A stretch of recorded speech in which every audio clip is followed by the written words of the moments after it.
Good morning to all of you. हमने parallelogram पढ़ लिया था और उससे आगे हमने रोम्बस भी पढ़ लिया था।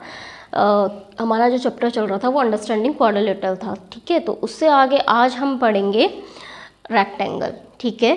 तो देख लेते हैं रेक्टेंगल क्या होता है। तो हमारे पास सबसे पहले जो उसकी डेफिनेशन है वो क्या है, तो रेक्टेंगल क्या है, एक ऐसा पैरेललोग्राम है। रेक्टेंगल हमारे पास क्या है, पैरेललोग्राम। अब जब हमारे पास डेफिनेशन में ये आ गया है कि पैरेललोग्राम है, तो हमें वो सारी चीज़ें रिमाइंड करनी है कि जो जो चीज़ें पैरेललोग्राम में होती है। सबसे पहले तो उसकी जो अपोजिट साइड होती है वो पैरेलल होती है, और जो उसके डायगोनल्स होते हैं वो एक दूसरे को क्या करते हैं, बाइसेक्ट करते हैं। तो सबसे पहले हमारे माइंड में यही क्लिक होना चाहिए जब जहाँ पे क्या है, पैरेललोग्राम आ रखा है डेफिनेशन में, ठीक है। तो क्या है, a parallelogram in which each angle is a right angle, क्या है, जिसका प्रत्येक जो एंगल होता है वो क्या होता है, राइट एंगल होता है। प्रत्येक angle means angle A, angle B, angle C, angle D, ठीक है। तो ये सारा का सारा हमारे पास क्या होगा, राइट एंगल होगा, मीन्स 90 डिग्री होगा। Is called rectangle. तो ये क्या कहलाएगा, हमारे पास रेक्टेंगल होगा, ठीक है। अब हम देख लेते हैं, हम इसको अगर आगे और भी इसमें प्रॉपर्टीज़ है, अभी तो सिंपल ये डेफिनेशन के अकॉर्डिंग है, लेकिन आगे जो इसमें क्या है, हमारे पास ये रेक्टेंगल दे रखा है। रेक्टेंगल क्या है, ए बी सी डी। तो हम इसमें क्या क्या चीज़ें देखते हैं, सबसे पहले तो पैरेललोग्राम के अकॉर्डिंग, क्योंकि ये पैरेललोग्राम है तो क्या आ जाएगा, A D parallel to B C, ठीक है, A D parallel to B C. और दूसरा क्या आ जाएगा इसमें, D C parallel to A B, okay, ये चीज़ आ गई इसमें। उसके बाद इसमें आगे क्या आता है हमारे पास, अगर ये दोनों पैरेलल भी है तो रेक्टेंगल का एक प्रॉपर्टी तो हमें पता है कि इसकी जो अपोजिट साइड वो होती है वो क्या होती है, इक्वल होती है। तो means A D equals to B C भी हो जाएगा और D C equals to A B भी हो जाएगा, ये चीज़ हो गई, ठीक है। अब इसके बाद इसमें क्या है, डायगोनल्स को देखते हैं। तो डायगोनल्स हमारी क्या करते हैं, बाइसेक्ट करते हैं, लेकिन राइट एंगल में नहीं करते हैं, ठीक है, ये ध्यान रखिएगा। सिर्फ इसमें क्या है, हमारे पास बाइसेक्ट दे रखा है। बाइसेक्ट का मतलब क्या है कि हमारा डी ओ इक्वल्स टू कितना आ जाएगा, ओ बी, एंड क्या आ जाएगा, ए ओ इक्वल्स टू ओ सी। तो क्या है, होगा इसका diagonal bisect to each other, okay. इसमें क्या है, हमारे पास जो इसका डायगोनल है वो एक दूसरे को क्या कर रहा है, बाइसेक्ट कर रहा है। बाइसेक्ट की स्पेलिंग थोड़ा सा मिस्टेक हो गई है, ये है, ठीक है। अच्छा, इसके बाद क्या है, इसमें हमारे पास एक और चीज़ थी कि राइट एंगल में कर रहा है, तो angle A equals to angle B equals to angle C equals to angle D, ठीक है। ये चीज़ भी हो जाएगी जो हमारे पास क्या है, 90 डिग्री के बराबर है। तो ये हमारे पास क्या हो गए, रेक्टेंगल की प्रॉपर्टी हो गई, जो जो चीज़ें हमने पढ़ी है। सबसे पहले इसमें क्या होता है, अपोजिट साइड पैरेलल होती है, पैरेलल होगी, प्लस इसमें क्या होगा, डायगोनल एक दूसरे को बाइसेक्ट करेंगे। तीसरा इसमें क्या होगा, अगर पैरेलल है तो साथ साथ में ये क्या होगी, इक्वल भी होगी, तो ये इक्वल भी हो गई है। और इसमें क्या है, हमारे पास ईच एंगल क्या होता है, इसका 90 डिग्री होता है। ये हमारे पास जो रेक्टेंगल है उसकी प्रॉपर्टी हमने पढ़ी है। इससे आगे हम देखते हैं, इसमें नेक्स्ट हमारे पास इसमें है स्क्वायर, ठीक है। स्क्वायर को देख लेते हैं, स्क्वायर में क्या होता है। तो स्क्वायर की डेफिनेशन हमारे पास है, a parallelogram in which all side are equal and each angle measures, okay.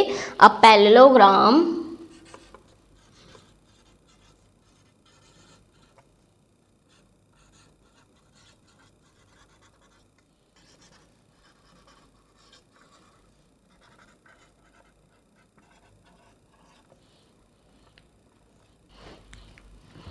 Okay. अब हमारे पास क्या है, स्क्वायर है। स्क्वायर में हमारे पास क्या है, ये भी एक पैरेललोग्राम होता है।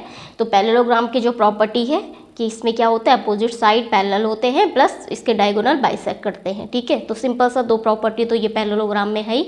अब आगे देखते हैं, ये एक पैरेललोग्राम कैसा पैरेललोग्राम है, जिसकी ऑल साइड क्या होती है, इक्वल होती है। ये चीज़ ध्यान रखना है कि इसमें क्या है, अपोजिट साइड पैरेलल के साथ साथ इसमें जैसे पैरेललोग्राम था कि अपोजिट साइड पैरेलल होती है और अपोजिट साइड इक्वल होती है, लेकिन इसमें ऐसा नहीं होता है।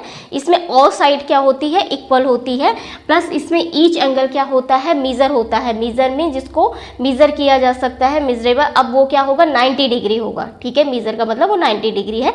तो इसका मतलब अब हम इसमें, हमारे पास ये क्या है, स्क्वायर है इस तरीके से।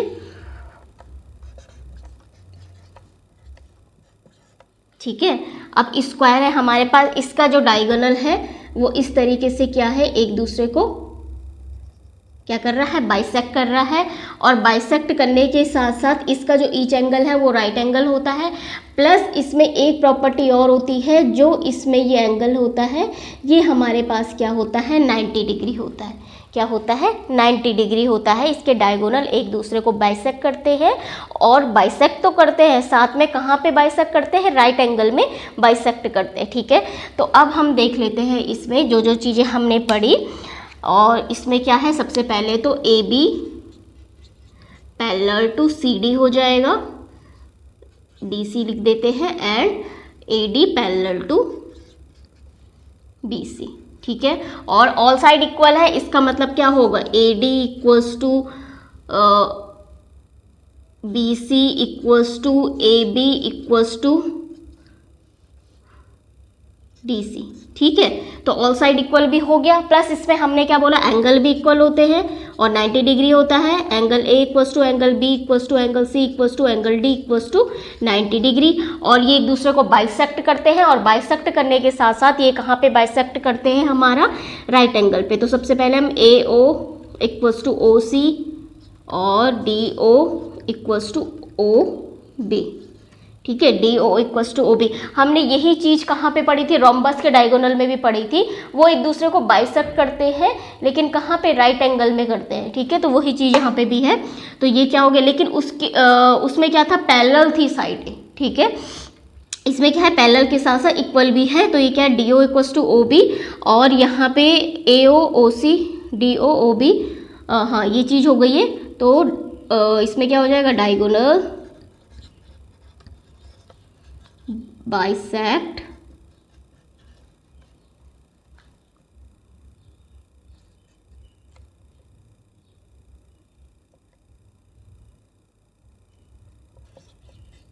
To each other. ठीक है, यहाँ पे क्या है, diagonal bisect to each other हो गया। उसके बाद इसमें क्या है, जो हमारे पास एंगल है, तो angle D O C equals to D O A equals to A O B equals to B O C. ये हमारे पास कितना हो जाएगा, 90 डिग्री, क्योंकि ये क्या कर रहे हैं, बाइसेक्ट कर रहे हैं एक दूसरे को 90 डिग्री पे। ठीक है, तो ये हमारे पास जो प्रॉपर्टी थी वो किसकी थी, स्क्वायर की थी। ओके, इसके बाद अब हमारे, अच्छा इसमें एक चीज़ और है, इसमें जो डायगोनल्स होते हैं ना, वो क्या होते हैं, इक्वल भी होते हैं। मतलब जो हमारे पास बी डी होगा ना, वो हमारे पास क्या होगा, ए सी के बराबर होगा। ठीक है, डायगोनल्स क्या होते हैं, बी डी इक्वल्स टू ए सी। ऐसे ही रेक्टेंगल में भी होता है, वहाँ पे मैंने लेफ्ट कर लिया है, लेकिन उसमें देख लीजिएगा जो रेक्टेंगल है, रेक्टेंगल में भी क्या होते हैं, डायगोनल्स एक दूसरे को बाइसेक्ट भी करते हैं, साथ में जो दोनों डायगोनल्स है वो एक दूसरे के इक्वल भी होते हैं, सेम जैसे हमारे पास स्क्वायर में भी है। ओके, तो ये सारी चीज़ें हमारे पास स्क्वायर की प्रॉपर्टी में थी। अब हम पढ़ते हैं आगे इसमें ट्रेपेजियम।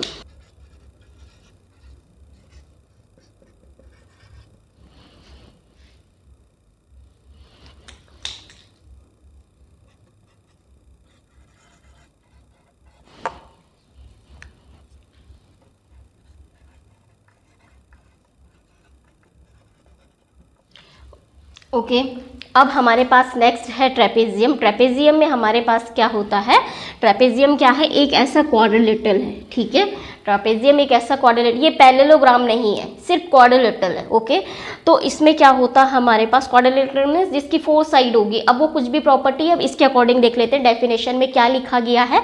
तो इसमें है हमारे पास एक क्वाड्रिलेटरल है जिसकी क्या होती है, exactly 1 pair of parallel side, जिसमें हमारे पास क्या होता है, सिर्फ 1 पेयर होता है पैरेलल साइड का।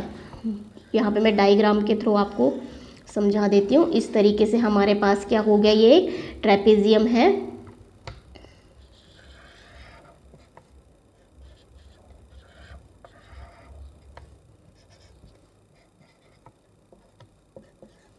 ओके, हमारे पास ये ट्रेपेजियम है। ट्रेपेजियम में मीन्स ये वाली जो साइड है ये इसके पैरेलल होगी। तो हम देख लेते हैं यहाँ पे क्या हो जाएगा, A B parallel to C D, ठीक है। लेकिन जो इसकी एक ही पैरेलल साइड होगी, ठीक है, दूसरी देखो क्यों नहीं होगी। अगर आप इसको इस तरीके से ले जाते हैं ना, ऊपर आगे बढ़ाते हैं, तो ये क्या करेगी, एक दूसरे को इंटरसेक्ट कर रही है आगे। तो मीन्स ये क्या है, आपकी पैरेलल नहीं है। पैरेलल का मतलब यही होता है ना कि वो इनफाइनाइट तक एक दूसरे को क्या नहीं करती है, इंटरसेक्ट नहीं करती है। लेकिन यहाँ पे क्या है, जो दूसरा जो पेयर है वो क्या कर रहा है, एक दूसरे को इंटरसेक्ट कर रहा है। इस तरीके से ये क्या हो जाएगा, ट्रेपेजियम हो जाएगा, जिसमें केवल 1 पेयर ऑफ पैरेलल साइड होता है। तो आगे की क्लास हम कल करेंगे स्टार्ट। अभी इसमें और भी बचे, काइट है और भी आगे कुछ डायग्राम्स है, फिगर है जो हम पढ़ेंगे। तो आज की क्लास हम यहीं पे ओवर करते हैं। Thank you so much for watching. Thank you.